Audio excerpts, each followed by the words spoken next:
नमस्कार दोस्तों, मैं सुनील कुमार आपका स्वागत करता हूं आपके अपने चैनल क्या ऐसा होता है में।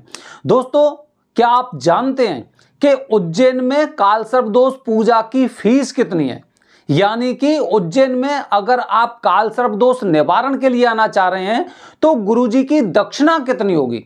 दोस्तों, आज मैं अपने वीडियो के माध्यम से आपको पूरी जानकारी देने वाला हूं कि अगर आपके इतने पैसे लगने तो आपकी पूजा किस तरह की होने वाली है, अगर आपके उससे ज्यादा पैसे लगने तो आपकी पूजा किस तरह से होने वाली है। पूरे उज्जैन में आपकी पूजा कहां कहां पर हो सकती है, ठीक है, ये पूरी जानकारी मैं आपको बताने का प्रयास कर रहा हूं। आप मेरे वीडियो को एकदम तरीके से देखिए और इसके बाद मुझे नहीं लगता कि आपको किसी और चीज की आवश्यकता होगी या किसी से किसी भी तरह की जानकारी की आपको आवश्यकता होगी। तो दोस्तों, जैसे कि अगर मैं उज्जैन की बात करता हूं, हालांकि कालसर्प दोष की पूजा के लिए जो सर्वोत्तम स्थान होता है वो होता है त्र्यंबकेश्वर, नासिक, महाराष्ट्र नासिक में जो त्र्यंबकेश्वर भगवान शिव जी का ज्योतिर्लिंग है, वहां पर कालसर्प दोष की कराई गई पूजा सबसे ज्यादा उत्तम परिणाम देती है, बहुत अच्छे परिणाम देती है। लेकिन अगर मैं उज्जैन की बात करता हूं तो पृथ्वी लोक में महाकाल की पूजा बताई गई है। जैसे कि आप अच्छी तरह से जानते होंगे, दो जो इसकी कहावतें वो बेहद महत्वपूर्ण है।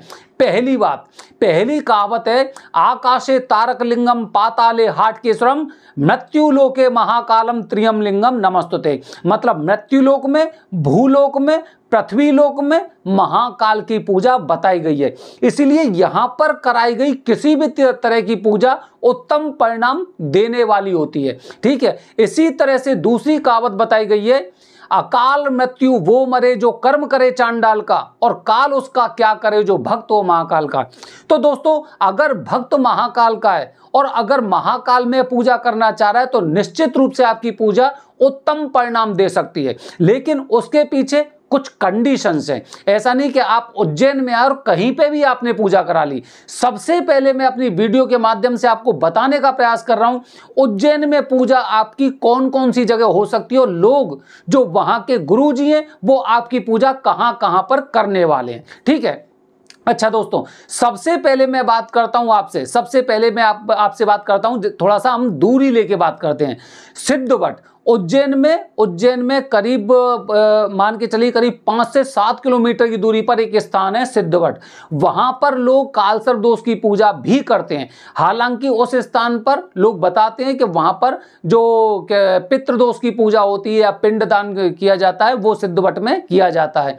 इसके जो करीब मान के चलिए, जैसे मैंने आपको बताया, 5 से 7 किलोमीटर की दूरी पर होगा, ठीक है। अगर मैं दूसरे नंबर की बात करूं तो इसी तरह करीब 7 किलोमीटर की दूरी पर मंगलनाथ मंदिर और अंगारेश्वर मंदिर है। लोग यहां पर भी कालसर्प दोष निवारण की पूजा करते हैं। आपसे बोल देंगे मंगलनाथ में करेंगे, आपसे बोल देंगे हम अंगारेश्वर मंदिर में करेंगे, आपसे बोल देंगे हम सिद्धवट में करेंगे। इस तरह से आपकी पूजा होने वाली है, ठीक है। इसी तरह से अगर मैं बात करूं दोस्तों, अगर मैं अब उज्जैन में आके बात करूं तो उज्जैन में रामघाट पर सबसे ज्यादा पूजा होती है। उज्जैन में अगर आप जाएंगे तो शिप्रा नदी का जो किनारा है, शिप्रा नदी का जो घाट है रामघाट, वहां पर सबसे ज्यादा पूजा कालसर्प दोष की होती है, ठीक है। इसके अलावा मैं बात करूं तो शिप्रा नदी के घाट पर एक दूसरा घाट है शिप्रा नदी पर, उसका नाम है नरसिंह घाट में भी कालसर्प दोष की पूजा होती है। मतलब घाट पे तो आप ये मान के चलिए कि जैसे आप पूरा घाट देखेंगे ना, पूरा अगर एकदम घाट देखेंगे तो आप घाट देख के पता चलेगा कि यहां पर आपकी कोई भी पूजा, पूरे घाट पे कोई भी पूजा करा सकता है। यहां से लेके यहां तक आपको गुरुजी मिल जाएंगे, कोई भी गुरुजी मिल जाएंगे। वहां पे आप देखेंगे बड़े बड़े एकदम बैनर लगे हुए हैं, वो गुरुजी आपकी यहां पे पूजा कराने वाले हैं, ठीक है। अच्छा, अब दोस्तों, अब बात को थोड़ा सा समझने का प्रयास करना। अच्छा, इससे पहले मैं आपको बता रहा हूं, अच्छा, अब सब जगह जो कालसर्प दोष की पूजा है, कालसर्प दोष की पूजा की दक्षिणा सबने अलग अलग बना रखी है। अगर जैसे मैं घाट की बात करता हूं दोस्तों, तो घाट पे पूजा आपकी करीब 2100 रुपए से शुरू होती है। और यह मान के चलिए कि घाट पर आपकी पूजा 2100 से लेके वो 5,000, 10,000, 20,000, 21,000 तक जा सकती है। मतलब वो निर्भर करता है आपके ऊपर कि आपको पूजा किस तरह की करानी है। मतलब सबसे एक छोटी सी पूजा मान के चलिए करीब 2100 रुपए में आपकी पूजा होगी घाट पे, चाहे वो राम घाट हो गया या फिर वो नरसिंह घाट हो गया। ठीक है। अच्छा, इसी तरह से दोस्तों अगर आप सिद्ध बट जाते हैं तो सिद्ध बट में भी आपकी पूजा करीब मान के चलिए वही 2100, 2000, 3000, 5000 के आसपास में होती है। ठीक है। इसी तरह से मंगलनाथ मंदिर में मान के चलिए करीब 3500, 3000 से पूजा शुरू होती है अगर आप वहां पे पूजा करवाने वाले हैं मंगलनाथ में। अब दोस्तों अब यह निर्भर करता है आपके ऊपर कि आप पूजा कौन सी कराने वाले हैं। ठीक है। अब समझने का प्रयास करिए और मेरे एक सवाल का जवाब दीजिए। अगर आप उज्जैन जा रहे हैं, अगर हम लोग उज्जैन जा रहे हैं तो हमारा उद्देश्य, हम उज्जैन क्यों जाते हैं? हम तो मान के चलते हैं कि हमारी कुंडली में किसी भी तरह का दोष नहीं है। हमें नहीं पता हमारी कुंडली में कालसर्प दोष है, पितृदोष है, गुरु चांडाल दोष है, मंगल दोष है, कुछ भी है, मुझे कुछ भी जानकारी नहीं है। उसके बावजूद भी मैं उज्जैन क्यों जा रहा हूं? इस बात का जवाब मतलब जवाब सोचेंगे ना, इस सवाल का जब आपको जवाब मिलेगा अपने आप ही, तो आप समझ जाएंगे कि आपकी सर्वश्रेष्ठ पूजा कहां पर होने वाली है। उज्जैन, अगर हम उज्जैन जा रहे हैं, अगर हमसे हमारा कोई दोस्त पूछ रहा है कहां उज्जैन जा रहे हो, चलो मैं भी चलता हूं। क्यों? महाकाल के दर्शन करने। जो पृथ्वी के महाराज हैं, पृथ्वी के काल हैं, मतलब पृथ्वी के कालों के काल महाकाल हैं। ठीक है। जो बताया जाता है कि मृत्यु लोक में, भूलोक में, पृथ्वी लोक में महाकाल की पूजा बताई गई है। तो जो लोग होते हैं उनका उद्देश्य होता है महाकाल के दर्शन करना, उनकी पूजा करना, उनको स्पर्श करना और उन पे जल अभिषेक करना। और देखा जाए तो हर इंसान की इच्छा करती है कि गर्भगृह में प्रवेश करे। ऐसा नहीं कि उज्जैन गया, उज्जैन में जाने के पश्चात शिप्रा नदी में स्नान किए लौट आए कि भाई बाबा की नगरी है, या पे सिद्ध बट गए लौट आए, ऐसा नहीं है। आपकी हर इंसान की इच्छा करती, जो भी उज्जैन में जाएगा, कि मैं कम से कम महाकाल के गर्भगृह में घुसूं, ठीक है, बाबा से स्पर्श करूं, मत्था टेकूं अपना, ये हमारा उद्देश्य होता है। तो मतलब हम उज्जैन जब भी जाते हैं तो हमारा उद्देश्य होता है कि हम महाकाल बाबा के यहां पे मत्था टेकें।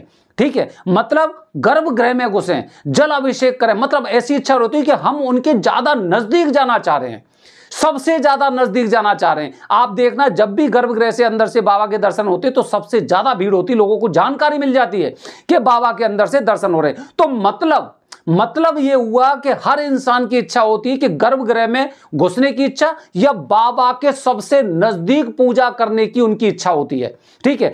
तो दोस्तों अब जब आपको कालसर्प दोष की पूजा करनी है, अब आपको कालसर्प दोष की पूजा करनी है, तो आप खुद सोचिए, आप सिद्धवट में करेंगे, आप मंगलनाथ मंदिर में करेंगे, आप अंगारेश्वर मंदिर में करेंगे, आप राम घाट पे करेंगे, आप नरसिंह घाट पे करेंगे, या फिर आप महाकाल बाबा के सबसे नजदीक करेंगे। ये आपके ऊपर निर्भर करता है कि आखिरकार आप पूजा कहां करने वाले हैं। और मैं अपनी बता रहा हूं, अगर मेरा वो है, क्योंकि मैंने भी 12 तारीख को अपने बेटे की पूजा कराई है, महाकाल मंदिर में कराई है।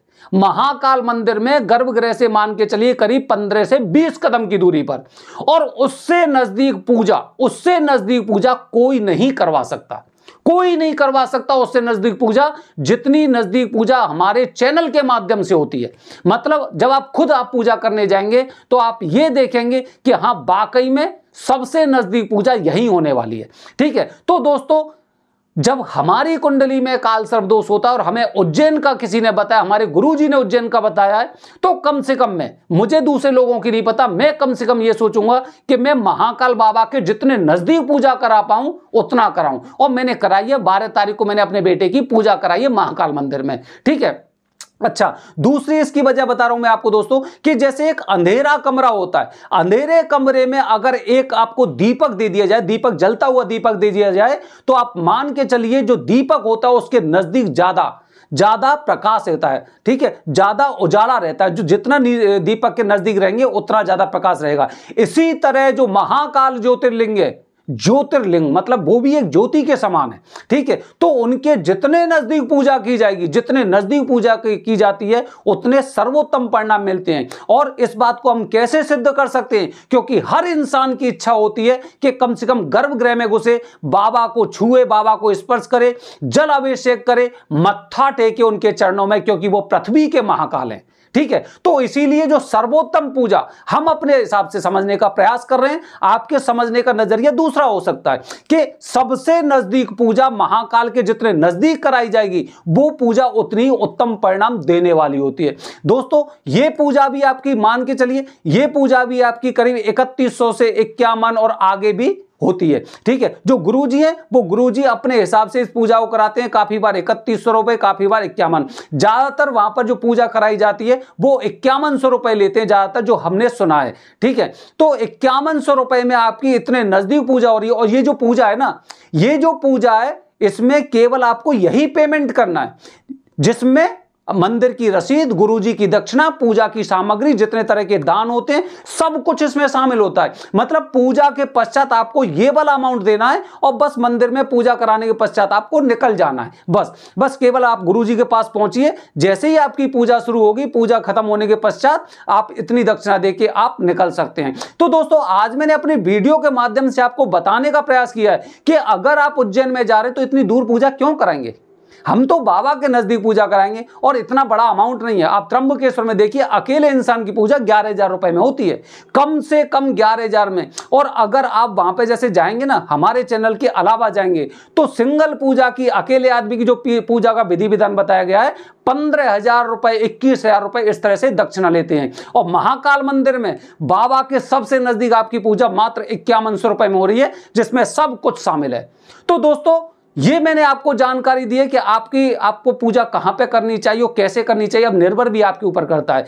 टोटल जो उज्जैन में कालसर्प दोष पूजा की जो फीस है, जो दक्षिणा है, वो इसमें सब कुछ शामिल है जो मैंने आपको बताया है। बस आपको ध्यान रखना है, निश्चित मुहूर्त में आपकी पूजा होनी चाहिए और घर से निकलने से 2 दिन पहले आपको अर्जी लगानी चाहिए। अर्जी की विधि गुरुजी के माध्यम से आपको पहुंचा दी जाएगी। बने रहिए हमारे चैनल के साथ दोस्तों। हर हर महादेव।